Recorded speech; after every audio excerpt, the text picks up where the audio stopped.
And if I only could, I'd make a deal with God, and I I'd get him to swap places. Be running up that road, be running be up running up that hill, be be running running up up that that building. Close enough. Beautiful. Hey, I never knew she said building. I've been doing running up that hill over and over again. I'll be running up that hill, still running up that hill. It's a really long hill. I'm getting some good cardio. Okay. Welcome back to the Remake Hot Take podcast, where we play TV and film executives pitching new ideas to media that we know and love. I'm Marriya Schwarz. I'm Brooke, Rees. And today we are talking about Stranger Things 4 Part 1. Just like the Duffer Brothers, we have decided to split up our pod into 2 parts to make more content for our one listener. So, Brooke, what were your overall impressions of this season? I think everyone is like overwhelmingly positive about this season. I don't know that I'm there yet. Like, I know that you got there and you really like it and you have lots of thoughts and feelings, mostly because it introduced like the new love of your life, Eddie, who I don't know the actor's name. Joseph Quinn. Yeah, I'm sure you know his name, his date, his social security, mother's maiden name, but not yet. He keeps it very private. Oh, okay. So he has to gain a little bit more fame before we can know all of his intimate details. But well, he only played a role in a show called Dickensian, which I haven't seen, but then in Game of Thrones, he only played Stark Soldier. So okay. So he's new on the scene. Oh, well, it definitely did introduce like a lot of characters. I know like my one friend said she was like a little bit overwhelmed in the first like episode or two with how many new characters we're getting, just because we have the whole California crew now. Also, there will be spoilers for our one and only listener. If you're not caught up yet, we don't care if there's 0 listeners on this one. Just come back once you watch it, because I will be talking about spoilers. But it definitely did introduce a lot of new and apparently like beloved characters with Enzo / Dimitri and Eddie and Argyle. Those are I think kind of the main 3. I feel like your voice changed on Argyle. Like you have opinions. Argyle. Yeah. Fucking stoner. No, I like Argyle. Okay, I think cool. That actor really he plays one character. I think he just plays himself. I think he just shows up. Yeah, I think he just is a hardcore stoner. And people are like, this is perfect. He just kind of wanders in set, wanders off. Hats off on just capitalizing on that, though. Yeah, he's like, you know what? I'm not an actor. I'm myself. But my overall impression, though, I'm going to reserve most of my judgment because, I think it's hard to have too much judgment on where this is going because we don't have the finale essentially yet. We don't have those last 2 episodes. And I think they're supposed to be like pretty bulky episodes. Like the one is like 2 hours long or something. So we have a lot more that has to happen. My main feelings, though, were of anxiety because I feel like they're going to kill off Hopper and they're going to kill Steve. I feel like it's going to be like one of those 2 or both. So I was mostly just anxious the entire time. And then so far, I don't think I like it compared to as much as the other seasons. Season 2 and this season have similar vibes to me. Season 2 is forgettable to me. I don't fully remember what happened at all. It's where like Elle's in her grunge mode and she's off with like number 8 or whatever. And I did not like that. Yeah. Like I did not like that season. Callie, whatever her name was, storyline. And it just felt like a little disjointed, and so far I'm having those feelings with this one. I know it's intentional because it's supposed to show the group. Obviously they're getting older. They look like 7 years older than when they first started, even though I think it's only supposed to be like a 3-year gap from the beginning or something. Obviously the characters are getting older. It's exploring those tensions in the relationship as they move like into high school. What kind of are they popular kids? Are they sporty kids like Lucas? Are they going to be the nerds still? And we have like the split with like the new California crew, since Joyce was like, bitch, I'm peacing out. I'm moving up out of here. She's like, witness protection program, get me out.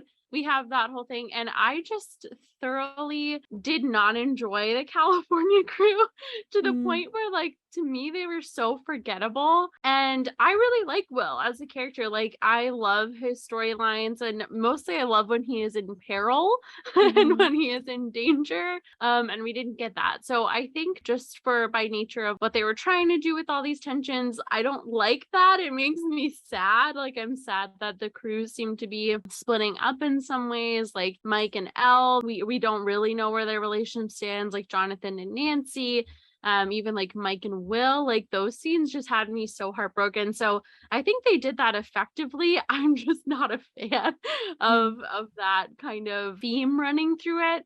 And I thought that there were some decisions so far where some of who I think are the strongest characters and most interesting characters were not being used to like their fullest like potential and actors. Like who specifically? So I was going to touch on it later, but I can touch on it now. I think Joyce, Winona Ryder, I think she's like amazing. I think she's like probably one of the best actor in my opinion in this series. I'm just thinking that she does best in her role as like the like frantic mom, and I love her crazy borderline psychotic. The magnets are dropping. My kid is in the walls. That's the kind of energy I want from her. And I feel like she's much more toned down and she's much more pulled back in this season. And I think that's good. You know, they're making her kind of more like capable and like almost like have more like power. And she's like, we're going to get Hopper. I have a plan with Murray, and like they become this like duo. Before, when it was, you know, her and Hopper, but I don't know if I like them as much as a duo, and I don't think she's being used to her full potential, which is a bummer. And then same thing with Will, Noah Schnapp. I think he does a really good job too. I think he does a good job of being like a nerd in distress, a damsel in distress. And I really like his relationship. Now a painter in distress. A painter in distress. Yeah. I like his relationship with Mike when he's in that role. And I guess with Elle too, like they have that connection. And for me, the California crew, Mike is like a throwaway character for me. I'm sorry. I hate Mike. I don't hate him to the extent that I think you hate him. I think he has redeemable moments, but his redeemable moments are not like from his like own personality or his own like character. I think it's just his redeemable moments. I think has those connections with Elle and with Will where you can like kind of flesh out like what his maybe true personality is, like when he has those more vulnerable moments with them, or he like wants to protect Elle and he wants to protect Will. And we didn't get that really. We got a little bit with Elle when she's like being dragged away to prison. But for me, he's such like a throwaway character. So we just have like that whole California crew. And I thought to me that they were so like forgettable that I did not even realize that they were not at all in the very last episode that we have so far this season. Like the episode went through its entirety. And then like I was watching it with my roommate, and then like we finished, and literally like 30 minutes later I was like, oh my god, I was like, we never picked back up from like Susie's house or wherever they ended their little story. So I don't know. I think, I mean, Stranger Things has always done the like separate, you know, storylines with the different characters, but for some reason the same thing like it was in season 2 where like Elle is in like a physically different location, and the California and the Russia, I feel like it was just like a little too like split up for me. But there were a lot of moments that I liked too, but we can get into that as well. But so overall, my feelings were also just like clouded by sadness that the crew was seemingly is like breaking up in a lot of ways. Anxiety because I feel like they're going to kill off a main character, and just kind of like boredom with some of the choices that they made. Also, I will say, I literally, props to me, I literally guessed like the plot twist that was going to happen in this with like who Vecna is. I literally guessed it on both accounts. So like the one twist is that it was this is the big spoiler. The one twist is that it was, I guess his name is Peter. Yeah, Peter, or number one for that their little experiment or whatever. Is it not Henry? Oh, maybe he has 3 names? Jesus. Henry. It's a Millie Bobby Brown scenario. Yeah. Okay. So it's Henry Creel, goes by Peter Ballard when he's in the ward. Okay. Anyway, and number one. So, anyways, we'll just call him one. Or Vecna. So 4 names? Is that all of them? I think that's all of them. Jesus. Douchebag. But imagine trying to form a nickname for this guy. You're like, I see why they named him like one. They were like, hey, let's cut this down. We're just gonna go with the numeric system here. Maybe that's why they adopted it. But anyways, number one, Peter Henry, that guy. I literally guessed it. I literally was like, I called it from like episode 2. Like as soon as we saw the like crunchy, which I was like reading up like just a recap because I watched this like 2 weeks ago or whatever when it first came out, and my memory is already slipping away. But I watched it, and one article called Chrissy, so what Vecna does to all of his victims, they called it fatally pretzeled. Oh I really like that description. So when Chrissy is fatally pretzeled, I was like, ain't no motherfucking way. I was like, these are the signs and the symptoms of another like telekinetic L-like power. I was like, it's got to be another student. And I was like avoiding spoilers on Twitter. I was like, it's got to be another student. And my roommate Megan was like, oh, that's a great idea. And then we like got to the next episode and they were like, no, it's Vecna. Here he is in the underworld. And she was like, Brooke, your theory's wrong. And I was like, damn. I was like, I feel like that was really good. Like they should have used that. They should have used my idea. Well, it's very much like a Kylo Ren situation. Kylo Ren went to Luke Skywalker's school and then murdered everyone else there. Yeah. Mm-hmm. And then becomes the big baddie. Bad. I mean, Kylo, he had his reasons. I sympathize a little bit more with him, but well, I guess I sympathize a little bit with Peter Henry 1. Vecna.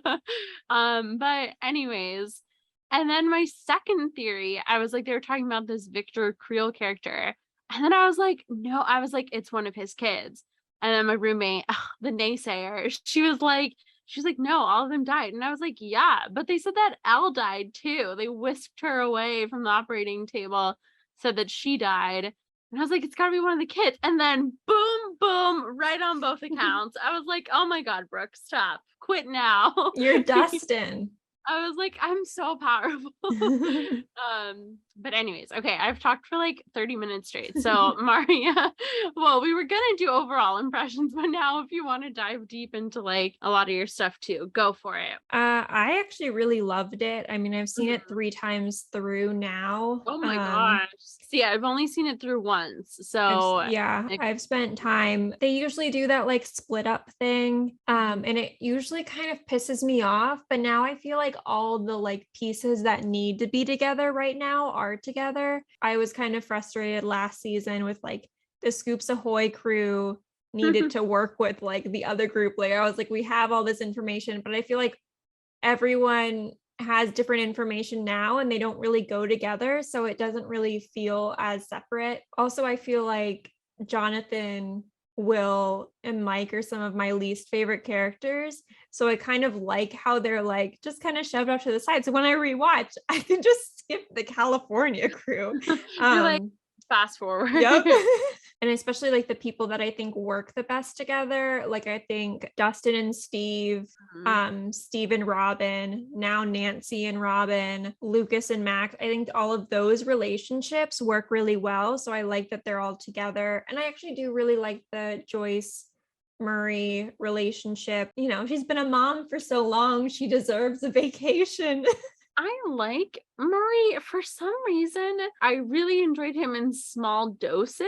And when we have him constantly there, I felt like he lost like a little bit of his like comedic like power in some way. Yeah, I don't know. For some reason, it just wasn't like hitting as hard for me as his other like cameos in the past seasons. But see, now I psych myself up with my fingers are arrows. So he's my role model. But I think this season also gives us, I mean, I really liked how they came back to a lot of things that they introduced in previous seasons. So there are a bunch of times in season 1 through 3 in which you can hear like a clock ticking when you go into the upside down. So like there are like some parts of that maybe Vecna has been there the entire time, so it feels really thought out. And then that whole like Callie number 5, 8, whatever number her sister was, that like came up I think season 2.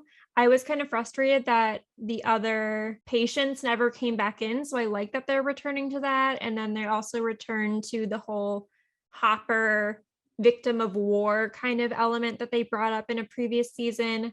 The one thing that I would like to be addressed is what happened to the dog in season 1.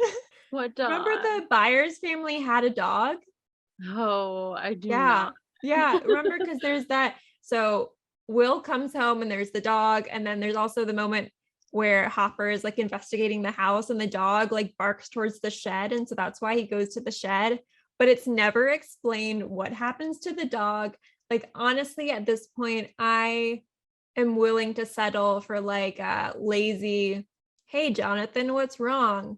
Oh, I was just thinking about how my dog died that week when my brother went missing. Like, I would even handle for just like some kind of closure with the dog. It just really makes me mad that there was a random dog for like 2 episodes and I got invested. He's my favorite character. Sorry, Robin. Waiting for his triumphant return. Yeah, he's actually the mind flayer. Maybe they were like dog sitting. Maybe. Like cousin or something. But I do think we have one of the best villains in the series so far that just like makes me feel angry inside. I just want to be clear that I'm fully talking about Angela.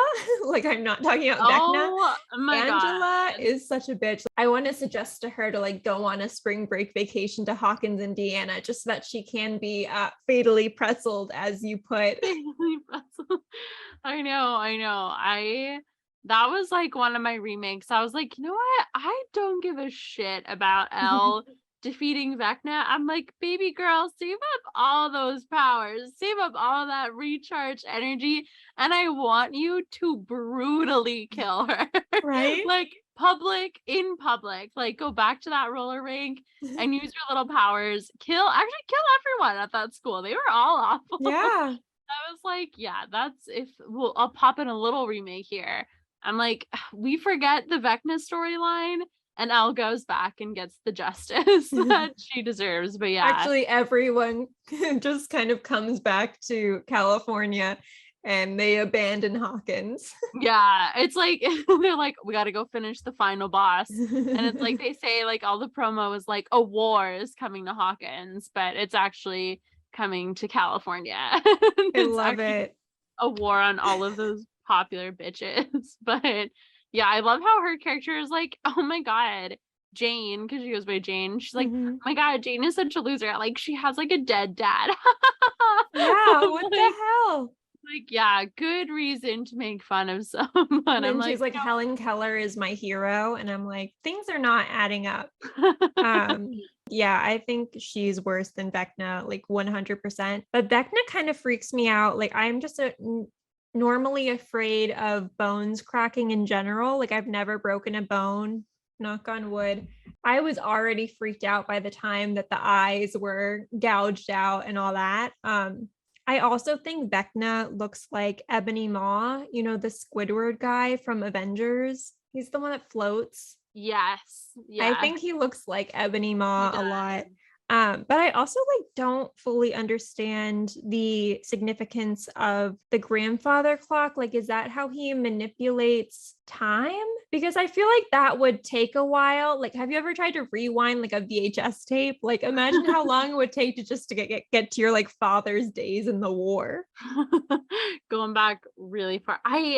Yeah, so I feel like we have a lot of unanswered questions. Like we can talk about like our theories and stuff, but I do like that aspect that it has like brought up so far this season, like a lot of really interesting things. I think that the upside down is obviously like the thing that is most interesting about Hawkins and about this like storyline. And the And disappearing dog that no one is and concerned about. and the buyer's missing dog. Yeah, they were like, "Oh my god, where's Will?" And the dog. Right? Where um, was the search party? Where was the search party? they don't care about animals as much. Maybe he was like a little treat for like a Demogorgon, like a little demi-dog snack. Yeah, maybe that wasn't included for viewer discretion. I actually don't like Vecna as much of a villain compared to the Mind Flayer and compared to the Demogorgon, because I don't know. So like it also like raised like a bunch of questions about the upside down, but I kind of liked better this like we don't quite understand like the creatures from the upside down, like what the Mind Flayer is, what the Demogorgons are. I don't know, that like animal sci-fi villain for some reason is much more compelling to me than this like humanoid sci-fi villain. And it is, I mean, he is like a human of this world that's been like, you know, turned into this new thing. So I don't know. I just prefer the Mind Flayer. And I'm like, where the fuck did the Mind Flayer go? Is the Mind Flayer Yeah. destroyed? Like, are they going to bring that up again? Because they said, I don't know, we presume that it's at least super injured at the end of last season when like Billy sacrifices himself. But then they say that Vecna is like his 5-star general and the Mind Flayer is using Vecna. But I'm like, why would Vecna like why would he do what the Mind Flayer wants unless he was like infected? But can that even happen if he's like already a super powerful 11 type patient character? I don't know. So it brought up a lot of questions for me, but the biggest one that I thought was interesting, like what are your theories on like the why is the time stopped? And also the upside down looks so different from how it looked in past seasons, and I thought that was super interesting. I read something that said that maybe when Elle is opening up the gate or whatever, it made the upside down like a more like unstable like land or world to inhabit, and that's what like the coming war is that because it's so unstable, the like two worlds are coming like closer and closer together or something. But yeah, the upside down looks dramatically different. Like we have this like red volcanic like tone to it, and it's basically like we have like all these new little creatures and critters running around and the constant earthquakes and stuff. So I'm like, oh my god, what's happening here? But also the thing that I don't get that this Vecna storyline complicates a lot is that Elle has opened up the gate before by throwing him in, and so it wasn't the first time when she opened it up when Will got trapped in there by the Demogorgon. I think that so when she throws it in, I think that's the big gate that we opened season 1 with. Like I think that's the same facility. Okay, so you think that's the gate that they're like working Yeah, I think that's around? like what like the Rainbow Room is becomes that like science facility thing. That's what I at least assumed. And then they wanted her to like interact with it more. But yeah, I mean it's interesting because we haven't really spent all that much time in the upside down up until now. Like 11 has been in it for like her little short stroll at school that one time, and then like Nancy has run through it, I think. But that's like about it. Yeah, I don't know. It's interesting. Maybe there was like a beautification law. Like, I don't know. Maybe they just been like sprucing things up. Vecna's like, I'm gonna be down here a while. Like, let me Vecna's like, I'm just decorate. actually, yeah, he's like, I'm actually running for city council and I would appreciate your vote. He's like just It's all a grabbing. campaign. Yeah, he's just like grabbing supporters. That's what his victims are. But he's like, yeah, my first improvement, more earthquakes. My second improvement, more red, more lava. But see, like, I'm like, okay, that makes sense. So like her first opening of the world and like why Papa is like, what have you done? Like I kind of interpreted that as like, holy shit, like what is this? I mean, obviously I think he's upset about Peter Henry one Vecna being obviously a murderer and then kind of probably also losing him because he knew how powerful he was too. I thought that he originally thought that she murdered everyone. That was how I interpreted that. I think like a lot of people said that. I don't know why. It just like I never thought that that was like the case. Like I didn't think that he placed blame there. I thought he like knew immediately that it was Peter, but I would just be like, everyone's dead. There's one girl standing and she has blood coming from her eyes. Who did it? who could it be? But I think he knew like what Peter Henry One's intentions were, more so than like Elle wanting to have those like evil urges, but because she's even younger there than she is at the start of season 1. I think she's like several years younger. So I'm just really confused why they show this like presumably first incident of throwing Vecna into this other world, into the upside down, but then also introduce the idea that the upside down is now like stuck in time on the date that Will entered the upside down for the first time. So I'm really confused like how they could like what the significance here is, because to me it seems like this first incidence of contact with like opening up the gate for the first time, throwing Vecna in there would be way more important than Will entering it. I'm like just confused of what the logistics are there. And I'm confused why if Vecna's been in there for like 5 years, like why he now is targeting like victims, and also really like how that works. Like I don't understand quite like how his methods work for getting his victims.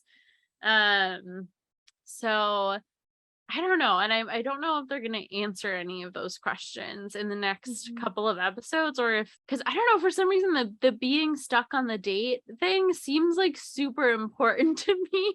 Yeah. I don't know if it was just like a throwaway thing, but I'm like, oh, I feel like I really hope that they build on that, because to me, that's like super interesting. Like, is the upside down stuck on the same day now? And that's why it's like more unstable.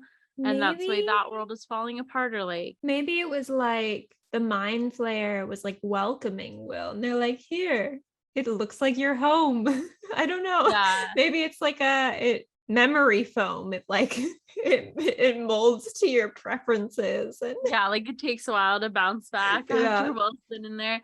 Yeah, that's an interesting thing, because I saw, first of all, I want the mind flayer to return because I think I just like him more as a villain, but I read like another thing that might be like one of the things is that the mind flayer doesn't want to kill Will at all. You know, like he very much like more like uses him as like this way to see into the other world, but he doesn't want to like do harm to him. I would like to see Will more so have that connection with the upside down, and we don't get that when he's in the middle of a desert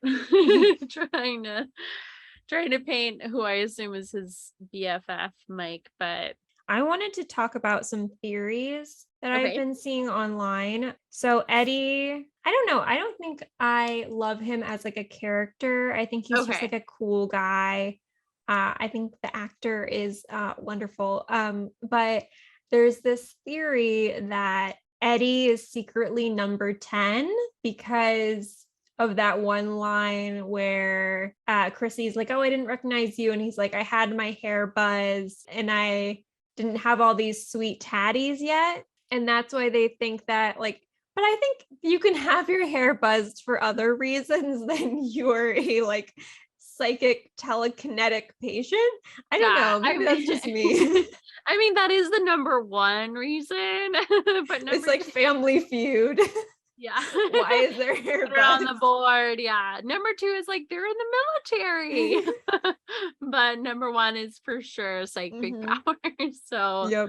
I would feel like that would be, I would be flabbergasted if that was Right? Eddie's story arc. I don't personally see that theory holding much truth there. I'm not a huge fan of Eddie. Like, immediately when they introduced Robin last year, I was like, yes, we love Robin. Like, I love her dynamic. I feel like Eddie doesn't quite have that dynamic with anyone in particular yet. I just enjoy his voice and the way Yeah. he is unabashedly himself. Okay. Yeah, that's good. I didn't see that. Oh, cool. I Cool, cool, I cool. kind of disliked him, at least in like the cafeteria scene. I was like, who is this 40-year-old man that is like He is playing? 29. Okay, well, is he British? Is he Yes. British? Yeah, he's 40 years old then in like American years. he I'm just like, oh, I don't like this. And then I'm like, okay, I guess he's like a little more sympathetic, and then he's running from the mob. That's another thing. I just feel bad for him because he's the only character who hasn't been able to change his clothes the entire season. He's on the run. That's another thing. I loved the kind of storyline with Lucas discovering like who his teammates and his like new friend group really is. And I love that they brought in like the historical like Christian moral panic of like the satanic panic. I was like, yes, I love that like American history coming through. With that, I think his name's Jason, the like Jason Carver. yeah, the main football guy, or no, basketball, the main basketball. I'm sure he plays football too. Yeah. Oh yeah. Summer. And the basic like mob mentality, that's still not finished either. Like we kind of left off with them charging out like from the like the school like little assembly thing at the end there. So we don't quite know where that's heading either. I hate all the parents though. Yeah, every parent except for like the buyers is useless. Okay, no. I will not have Karen Wheeler slander. She okay, love her, but why is she like the one other parent who's a main character listed on the show? She's awesome. She deserves top billing. I mean, Joyce is my Can number she get one. involved? She is though. She tries. You see it throughout every season. She's like trying to keep track of her kids. They don't open up to her. They constantly But lie to she's her. not doing well. No, she's not doing a good job, but to be fair, it's like the 80s. She can't track them on her iPhones. Like I feel like Karen would. She would track them if she had the ability to. But I actually really love Karen. I love her outfits and her costuming. I love seeing what they do with her as like the years progress for the like for the styles of the decade. So I like Karen, but Joyce is my number one out of the parents. But yeah, other than that, they're pretty useless. I love when they're like just sitting around with the cops, and I'd love to see more Erica. Like, I'm really glad that she was more involved in the season. I really like her as a character. Like, I'm excited and I want to see even more from her. I'm wondering what Robin's backstory is, because Robin is the only one where we have zero information about her entire family. Like, she just kind of plopped right in there. I would love if her backstory is just like Maya Hawke's actual backstory.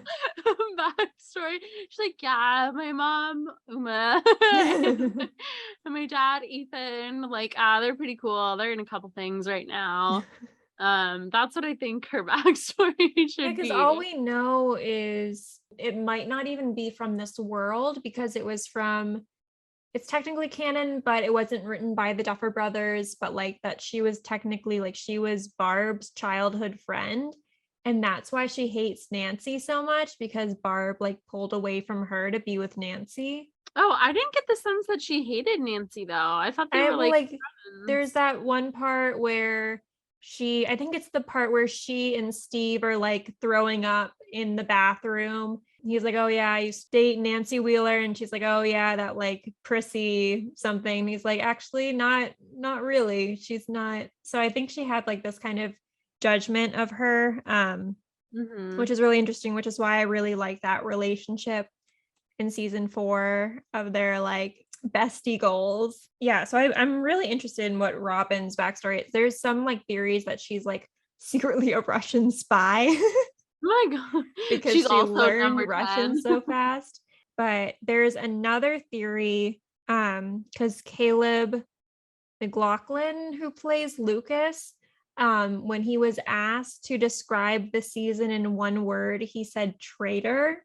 So what I thought originally and what I also saw online is that I definitely feel like the guidance counselor is like maybe being controlled by the mind flayer, because it doesn't really make any sense on why he's just like choosing teens. Like there are definitely like some parents who have some trauma who are not being targeted. It's just like this one lady's patients. Yeah. So I definitely feel like something's there. Yeah, everyone on Twitter is like pointing out that she's wearing like a clock necklace too. And then like Vecna uses the clock as like one of his final like symbols or whatever before killing him. So That was one of my remakes that I threw interesting. out. I was like, what if instead of a grandfather clock, Vecna uses a novelty cuckoo clock? I like that. Or he uses like an Apple Watch. Yeah. He's like, you've gotten your steps in for the day and for your life.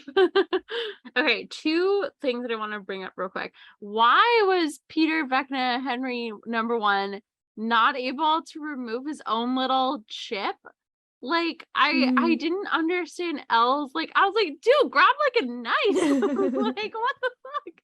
Like, But maybe years of having psychic ability, he's like, what are hands?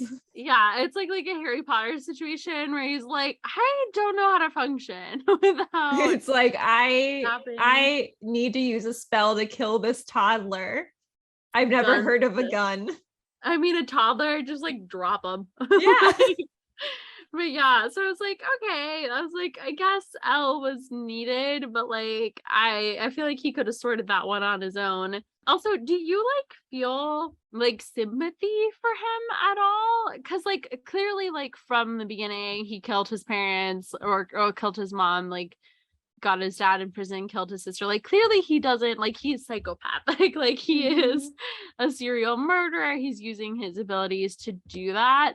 But there was like the briefest of moments where I was like, oh, like when he was just with L like in the basement or whatever, I was like, oh, like I know that he's about to go upstairs and murder all these kids, but I was like, more power to him for like just a second. For like just like a hot Treat second. yourself, Vecna. For like just a second. I was like, yeah, I get it. I get it. Like obviously the kids are innocent. Well, some of them aren't. There's like that whole infighting where at least like 5 of the older ones were complete assholes too. But there was just like the briefest of moments where I was like, I get it, dude. That seems valid. I don't love murder in general. Listen, it's like an Anakin thing. I'm like, okay, so he did murder. But he's hot when he's in your human form.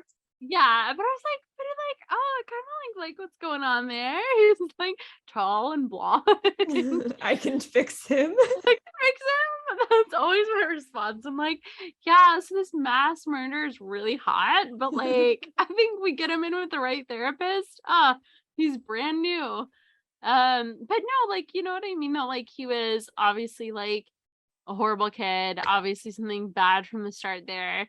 But then he was taken like against as well. I guess like all of the kids were. And I kind of see like where his anger is misdirected at the other ones. But I don't know. Yeah, I Anything didn't love him. bad? I don't know. Okay. I mean, me either, but I'm just saying. I think, I don't know. Do you think like in his twisted mind, maybe like killing them was a way to like save them from being like Maybe. I think he's just against humanity in general though. Okay. But then it's like, yeah, I don't know. But speaking of Vecna, I wanted to ask you what song, just in case we run into a situation in which you are possessed and I need to strap some earbuds to you while you're mid-flight. What song would you choose to run from Vecna? Okay, oh my God, I don't even know like what my favorite song is. When I was about like 7 years old, I was like, Brooke, you need to just pick a favorite song. And it was All Star by Smash Mouth. But I stuck to my guns for like years with that one. I was like, that's it, the one and only. And then I'll just I appreciate though in the previous seasons, season 1, it was like the Demogorgon biggest weakness is fire. mhm. Season 2, it's like closing up the portal, and then like we have all these things. Season 4, it's like choir. Yeah, it's like iPod Nano. That'll get them. Oh God, I don't know. Like probably like a Lumineers or a Lord Huron song. I don't know. I'm not like I don't have like a single favorite song, so I'm just gonna fucking die, I guess. You're gonna be like, just like hit shuffle. And we'll see what Hopefully you happens. find something. Yeah, Hopefully I it's hope not like the cha-cha slide. yeah, I hope I'm in the mood. Yeah, hopefully it's not something I like downloaded for a school project or something onto my phone. But yeah, or we can stick to All Star by Smash Mouth, and I'll be in the nostalgia from when I said that had to be my favorite song from age 8 and on. But yeah, what about you? What's your See, my favorite song is The Mute by Radical Face, and I feel like I'm really at a disadvantage because that's not like a running song. Like that's more of like a comforting, like imagine your song is Kumbaya and you like have to like run for your life. Like you just want to sit down and like meditate. Like So I don't know. Like it's like just a I good feel like song. you need a running song. Yeah, like you need like a strong beat to the, Right? to the song. I'm like, it's Nicki Minaj's Anaconda. So yeah, I don't know. That's a good point. But also, real quick, who do you want Nancy to be with? Nancy and Jonathan or Nancy and Steve? Because I feel like they're so obviously like setting up Nancy and Steve to be a thing, but I feel like they're setting it up so that Steve's death, which I think is going to happen, will be like more tragic. I don't know. I mean, I don't really like Jonathan all that much. He just feels meh. Like I don't know. I just don't really have much feelings. And I think Jonathan and Nancy were fitting when there was like a love through trauma. Like they could just like hold out their little hands and have the scars, and that was like kind of cute. And I don't think that Steve and Nancy were suited when they were actually dating, but I think Steve has gone through such an evolution that I think he and Nancy they're good. I don't know. I like Steve and Nancy personally. I think that they're both like very like protective souls. Steve is kind of willing to go anywhere. Like he'll follow her anywhere. Jonathan won't leave his family. So also just like circumstantial wise, lock that up. Yeah, I really don't like Jonathan in this season pretty much at all. Like, I don't know. It was a weird choice to make him literally like just a loser. Like, he's just a stoner with his friend. He's not doing anything. Like, I guess he's trying to get his act together. Like, when prompted to become like his brother's like protector and stuff once everything goes down like at the house. And I think that like he and Nancy do like really love each other. Like they have like those little like short monologues about how awesome the other person is, like when she's in the newspaper room and he's like talking with Argyle or whatever. But yeah, it's so weird that they're just like lying to each other, and Jonathan is not willing to, follow her wherever she wants to go to school. So yeah, I love Steve, and I think, it's showing that Steve does love Nancy and kind of still loves Nancy, never stopped, and that he's not finding like the right other girl because Nancy like is the right girl. So I don't know. I wouldn't be mad if Jonathan and Nancy's relationship ended, but I also don't hate them. But also, like, imagine if Steve and Nancy got together and then they tried to do the deed, and then they're like, "Remember last time we did this? We killed my friend." That might be a good point though. Like, I know that Nancy feels so much guilt about that with like Barb that I don't think, because they continued dating like after, for like another like year or so, or maybe less than that, like after. Do you think when she had sex with Jonathan, she was like waiting for a call? Like, which one of my friends is gonna die? Well, thankfully, I don't think she has any more close friends. Cool. she's like, I ran through him, but like, what if Robin just drops dead now that they're friends? So Shoot. No, I love Robin. The last thing I wanted to say, I just think it's kind of unrealistic that 11 has lived in this like laboratory for her entire life, and the second she gets out, she gets a boyfriend. Like, I've been out here fighting for my life for what, 24 years? That's what, well, honestly, Mike wasn't interested in any other girls. Elle has the superpowers. You know what? Maybe Mike is like a little gay, because you know how like Elle was constantly confused as a boy? Maybe Mike's first inclination. Well, I feel like he saw her and he was like, you're so pretty, like when she put on that blonde wig. Mm-hmm. Like went all Hannah Montana. Yeah. And that's another thing. I think, I mean, like, are we for sure that Will is gay? I mean, I think they're trying to keep it purposely ambiguous, but I'm team gay Will. I mean, they like have dropped hints constantly, but I think his best friend Mike treats him like shit. And I think he deserves a better man and a better best friend. Yeah. Hell yeah. He and Robin just need to talk to each other and form their own like pride alliance. Oh yeah. Have they even met? Probably no. Maybe not. Like, yeah, I don't know. Okay, so now we're going to talk about our predictions on who will die, and we will revisit these in part 2 of this episode. Okay, so do you think that there's any chance that Joyce will die? No. Yeah, I don't think so either. I think the Byers family has gone through enough. Like, we got to leave them alone for like one season. No, Joyce is such a strong character. That would be insane. No. Hopper? Yes, I think for sure. I think it would just be such a perfect setup that I think it'll be like they finally get together, you know, like they're in each other's arms for the last like 10 seconds or whatever of the Russian group's storyline. And I feel like he's just not making it out of there. Like, I feel like, I don't know. I feel like Dimitri is like they created him to die.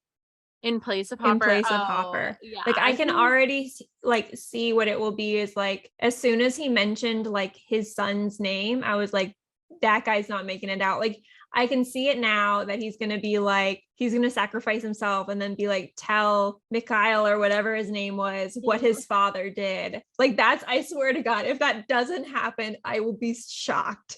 Okay, so I guess Stranger Things historically has not been super bold in their who they kill off choices, right? Yeah, it's often supporting new characters in the season. Yeah, new and supporting characters. So like Bob was the big one. But they're all B names. And there's no B's left really. Billy. Oh yeah. Bopper. Hey, we will. Oh, that's another thing real quick. I watched Predator yesterday, and they for sure were inspired by that, and I like Googled afterwards, and the first guy to die in Predator is named Jim Hopper. And well, this one's doing better so far. And the second guy to die is named Hawkins. So they definitely I think that's why I can watch the show though. Like I'm not a big horror person. And I think if it was like ghosts or like supernatural stuff, I think it would freak me out. But like the fact that it's like a monster and it's like specifically in Indiana makes me feel really good. Like it's bad for Hawkins, really great for me. Yeah, you're like, I don't have to worry about this. Yeah, that's why I love like creature stories. That's why I more prefer the Mind Flayer and a Demogorgon over like this Vecna. Like, oh, we're scared of a man. Yeah, we are every day. Like, I'm a woman. This is not a unique experience. I love that. But I don't know. I feel like Hopper, if they're going to be bold, and I feel like they were hinting that they were going to be bold and that this was like the start of the war, but also would it make sense to kill off Hopper? Like, why would they bring him back? Because it was kind of presumed dead. We weren't for sure until like except if that's what gets Elle her powers back, is like witnessing her like stepfather's death. Yeah, that would make sense to me. But Elle doesn't know that he's alive. Like, maybe he just reunites and they see each other across a room That's what I'm saying though. I feel Mm. like if they do kill him, it's gonna be something tragic like that. Like we get that reunion moment and we think everything's good again, and we're like, yes, and then they kill him. If they're not gonna be bold, then I think they're gonna use Enzo Dimitri in replacement of I swear, the line is going to be, tell Mikhail what his father did. I'm telling you. yeah, something about, because I mean they did play up a lot. He's like, he's at that age where he doesn't think I'm cool and he like Yeah. whatever he wants to. So I can for sure see that. I think that would be like the very, if we're keeping in line with what they're doing, I think that's the choice. If they're being more bold, because we're wrapping up the series with the next season, then I don't know, they might do something like that. But yeah, I'm really scared though. Mike, do you think Mike will die? No, Mike's in no danger ever, so I don't think they're killing off any of the kids. Like it's a no-go. Yeah, I don't think so either. And I think they're gonna leave Will alone. Unless they're using the painting as like a after a goodbye. No. Yeah, because Noah Schnapp did get into UPenn, so he may be busy. He is. He is doing his business. Yeah. That'd be sad. I'd be so pissed if they killed off Will without him like contributing really anything in this season. The only kid that I think there's possibility is Max, because I feel like they're lulling us into like a false sense of security that she's done. But then remember they did the Hopper thing in season 3 where they like finish off with the letter in his like voiceover, and we still have all those unopened letters from Max. So that's the I think Max and Will are my main contenders of the kids that could die. Maybe it'll be a situation where they get stuck in the upside down again or something at the end of the season, and then season 6 all about like getting them. I would be really surprised if they made like, if they fully killed her off, because dang, that's down 2 for the blended family that they had for Billy and Max. It's down 2 kids. That'd be unfair for them. I would be shocked, but maybe she'll get like, maybe they'll somehow get stuck in the upside down or something. 11? No, I think there's no way. There's not a Stranger Things if she is not there. Exactly. Like, I would not want to watch season 5 if Elle is not present. That would make no sense. Nancy. See, I saw like something on Twitter today or whatever, they're releasing pictures for the next 2 episodes, and Nancy was there at the table. Yeah. So I think they want it to be like Nancy's gonna die, but I think that's like a lulling us into what we think her fate is. I think there's no way that she's gonna die. There's also a bunch of videos and pictures of Eddie playing guitar, so I think that's probably how she's gonna get out of that little like possession thing. Because if you remember, like we had that really like obvious shot if he's like, sorry I'm late honey, and he like strokes his guitar, and they're in his trailer right now. Yeah, so true. Jonathan, I don't think so. Yeah. The Arizona, California crew, I think they're all so good. far removed from anything right now. If anything, like car accident. Like I think it's not even gonna be related. Driving under the influence. Right? Like just like a side quest thing. Like it's California, so like earthquake. I don't know. Like it's just like, it's not gonna be related at all. Martin Brenner. Yeah, the Papa. I think it could be like, because it's a B last name, and those guys are coming to that facility, and maybe 11 is going to be the last one left, and I feel like it could be like a Billy scenario of like villain to good guy in the very last second. That's I didn't even think about him. I can totally see that though. I think right now she has 2 daddies, Hopper and Original Daddy. And I think Original Daddy needs to die so that he doesn't sue for custody. Yeah, they don't have any like joint custody issues, but I can totally see that. Oh, I really hope, what's his name? Owens? Is that his name? Sam I Owens. hope he doesn't die. I'll be really sad. I think he's a good guy, even though, how do you feel about him kind of selling or like at least lying to Elle to get her to have these powers? I still think he's a good guy. I think he's a good guy. I think he actually cares about the kids. He does. Okay, Steve. You think Oh, Steve like is gonna die? I mean, long there has to be some tenure. reason for the Demobats, but also I think there's just gonna be such outrage because he's such a fan favorite. So I don't He know. is. He is. I'm most worried about Stephen Hopper dying for Mhm. like the very similar reasons of like he and Nancy finally share something again and he like sacrifices himself for her. So I'm worried about that, but literally Steve is like one of my favorite characters, so I'd be so sad. Mhm. Robin. I can also actually see that, but I hope not since she's just like a fun like I don't think Murray's in danger. I would be really Yeah, I don't think surprised. Murray's in I danger. feel like Murray and Robin play like the same funny sidekick character. And I feel like So, we need to come back to her love interest. yeah. So I feel like it's not going to happen. If it did, I feel like it would be like she sacrifices herself to save Mhm. Nancy. Not maybe not sacrifices like but she goes in there and helps and then gets hurt and tells Steve to like go on with his life Yeah. and get out there or something.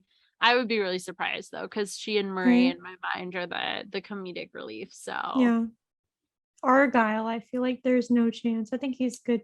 He's good. I don't think he'll really notice a difference if he does pass away. If he does end up in the upside down. He's like, oh man, it's dark in here. Like he's not aware of his He's mind like, and he body. sees all those like Vecna body statues, like dope Yeah, decorations. he's like, oh, I love what you've done with the place. Um, Halloween, man. and lastly, Eddie. I think there's a chance. There's a chance because he's introduced as a new character. Beloved new Those are character. often to go. And it would be a great end to his character arc of like, I always run from people. And like, he actually sacrificed himself in the end would be a great thing. But Joseph Quinn did say that he wanted to do more scenes with Charlie Heaton next season, Hmm. which makes me think that he's safe. So if that's the case, I don't know. I'm envisioning then that people are getting stuck in the upside down or something, Mm-hmm. or that it's like him and Max and like the characters that we're kind of worried about. I feel Mm-hmm. like there might be like the gate closes and people are on the other side, or like Mm. if they're not going to kill them, that they're going to have them be in like mortal peril again. Mm-hmm. So I don't know, but if we're sticking with what Stranger Things has done in the past, he and Dimitri Enzo have the most chance because they're like beloved new supporting characters. So Yeah. they And I are love Joe Quinn. they're historically the most on the chopping block. I think if they're making a big move, it's going to be, now that you mention it, Brenner, Hopper, and Steve. I think those are the ones we have to be most worried about if they're going to make a Mm-hmm. bold move. Yeah. So I'm anxious. Okay, so we'll check back in next episode to see how we do on those. It'll either be very impressive. I swear to God, Dimitri is going to go out with that line. Well, if we come back, you will get your validation. Brooke, do you have any pitches? Okay, I have like a couple mini ones again. My first is that the two like cops that are assigned to the California crew's house while they're like waiting for basically Elle to go do her thing and they're protecting them. It's that those two cops are lactose intolerant and they don't want to order a pizza from Argyle. So then they're just gunned down by the US government. And we just end their story there. The California crew, you thought they were safe. They're not. And it's the US government's fault. But thank God Argyle makes it out. Either way, Argyle is fine in the series. He's fine. I think it actually continues and Argyle just fills in the roles that everyone left behind. I'm just picturing him in a bunch of wigs. I know I meant like emotionally fills in those roles, but I yeah. thought it was like, Mike, here's my painting. Thank you. I think that would only happen in the SNL sketch. But yeah, so that's one thing. Cops are lactose intolerant, no pizza delivery to save them, tortured by the US government, and no longer there. But they were forgettable anyways. So it's like, oh, what happened to them? Oh yeah, it was government cover up is what happened. And then we already mentioned that I think Elle should not fight Vecna, and she should use those newly harnessed superpowers to murder Angela. Mhm. And potentially everyone else that was involved in that whole scenario. I think she should take that rollerblade and just run with that idea. And then another one is that we kind of avoid the whole bullying scenario. And instead of Elle, who can barely read and write and probably does not know numbers other than 1 through 11, she should probably go to elementary school. Like she should Or like start. an ESL, English second language. I mean, she doesn't have a first Yeah. language, but Yeah, she's older, so I was like, she speaks in maybe. can crunches. She literally, yeah, she speaks in facial expressions. So I think we meet her where she's at. You know, we don't thrust her into the US public school system to be bullied. We avoid that. And we either like have her in Man, there. fuck Joyce. Yeah, Joyce is just like, she'll do fine. But yeah, I think we homeschool her. You know, we use that like Encyclopedia Britannica job to get her caught up with some facts about the world. Volumes A through Z. So yeah, I think that's another big point that maybe would have resolved some issues. Yeah, I think those are my like mini pitches there. I know that you had like a good idea that you wanted to share. Good. Oh, okay, a horrible idea.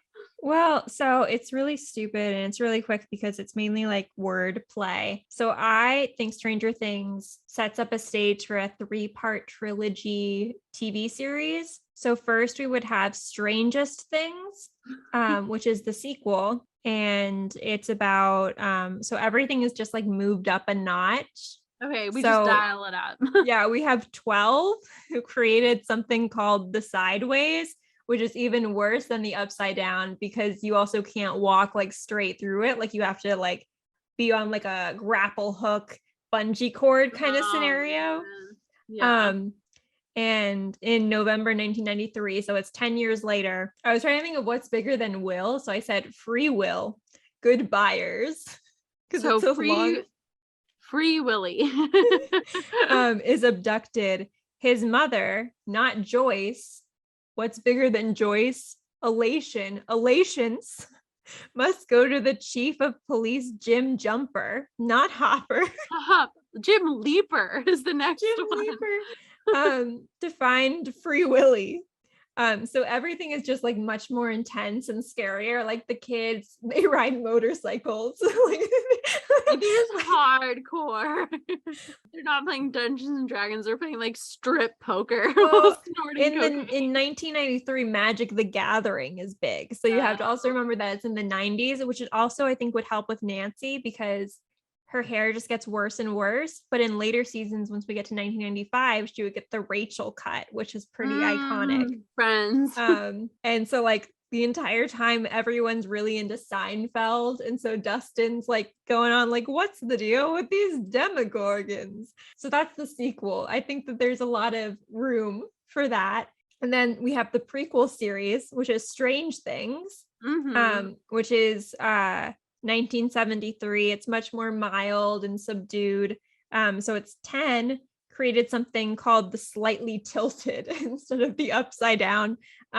In November 1973, Won't See Us. That's my hint. It's the opposite of will. It won't. He's just kind of talked to by the Demogorgon because at this point the Demogorgon's just like kind of a tourist. He's like, I want to kind of broaden my horizons. Yeah, he's like, what's your meal here? Like, what's your favorite dish? Like, what's your national cuisine? He's just kind of just hanging out. So his mother, neutrals, because it's not Joy, it's not elation, she's just neutral. Must go to the chief of police, Jim Skipper, to report the crime. In this version, the kids just walk. They don't even have bikes. Stroll. There are 0 jump scares. The Upside Down is just kind of boring. the Demogorgon just kind of wants friends. And since that's 1973, I don't know how this would factor in, but the big thing of 1973 was Roe v. Wade. So we use Stranger Things to also talk about abortion. Oh, nice. It's like, oh yeah, in the Upside Down, women still have rights. Yeah. That's the 2020 version. It's like, actually, it's a little better there. So that's the trilogy: Strange Things, Stranger Things, and Strangest Things. I like If it. season 5 isn't called Strangest Things, I will riot. We won't watch it. Yeah, we won't. Yeah, no, I'll watch it because I want to see if there's any ending for the dog. No, Any closure. yeah, of course. Your favorite character, Chester. His name is that's the Chester dog. Byers. Oh, Chester was not included in the move. He did not make They it. just left him at the house. He's in the walls. Oh no.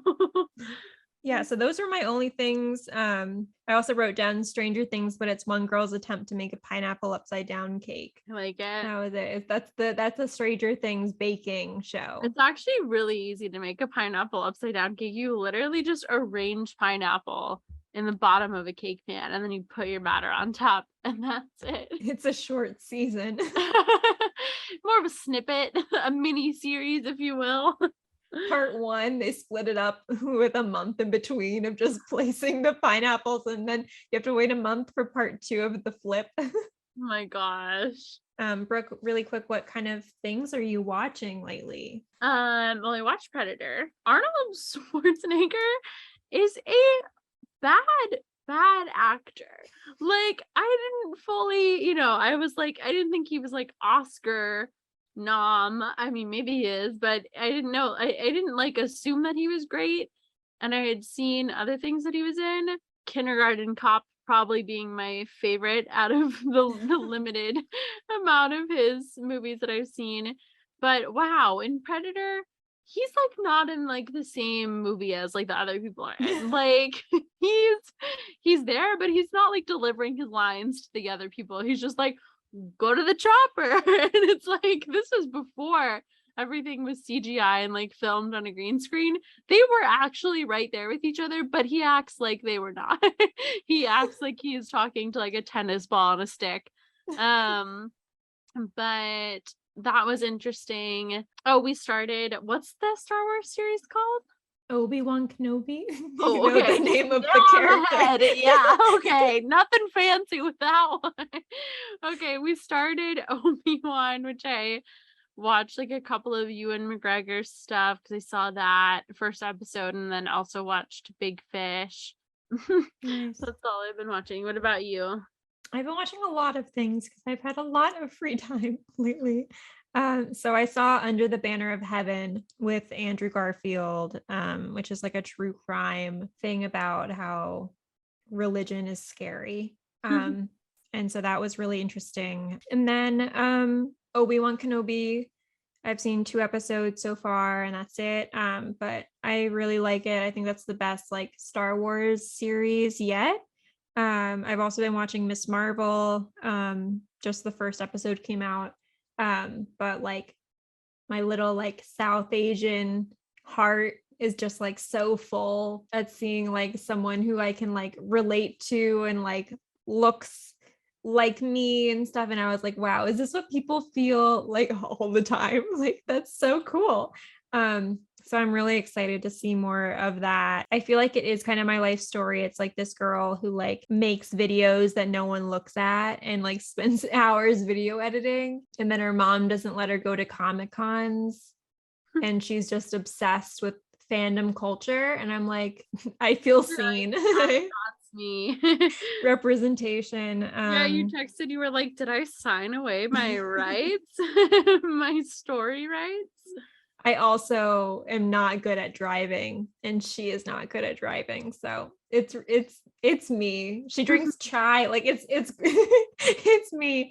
And then I also watched Miracle Workers. I finished the first season of that with my family. It's like with Daniel Radcliffe. It's like about these people who try to save the world. They make a deal with God that the earth will stay if like these 2 really like socially awkward people kiss. And so they like all these people in heaven have to try to like get these two together and stuff. So, and then I started watching Be Cool Scooby Doo, which is the series after one of my favorites, which is Scooby Doo Mystery Incorporated. And this one's like a little weird because Daphne has never really had like a personality. So her personality is kind of always shifting. But in this one, her thing is like she's basically Phoebe from Friends. Like every episode, she has a weird thing of like she's learning how to tame falcons, or she only speaks through puppets. So it's like kind of like a weird thing, but she does stand-up comedy, and I'm like, queen. And then only 4 more movies left on my Brendan Fraser filmography. I watched Inkheart, rewatched Inkheart.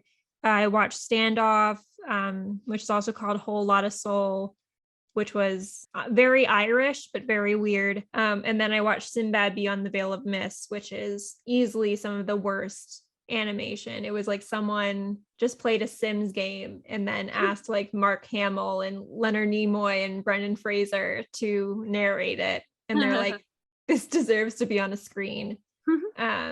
There's one part where there's like the final line where the king is like, next time observe with your ears, not just your eyes. And I think that was written by the animators. They're like, just listen to how nice everyone sounds and not how crap the animation is. Oh my gosh. And it's like year 2000, so it should have been better, but it's fine. I love that kind of work ethic where like there were like a bunch of different glitches and the animators just like like me if I said that I do animation. So that's what I've been watching lately. But yeah, any other concluding thoughts? I feel like this has been a long episode because we had a lot to say, but then I feel like part 2 we're gonna have less to say, but I don't know. We could have more to say. We could have more to say. We could kill everyone. Kill everyone.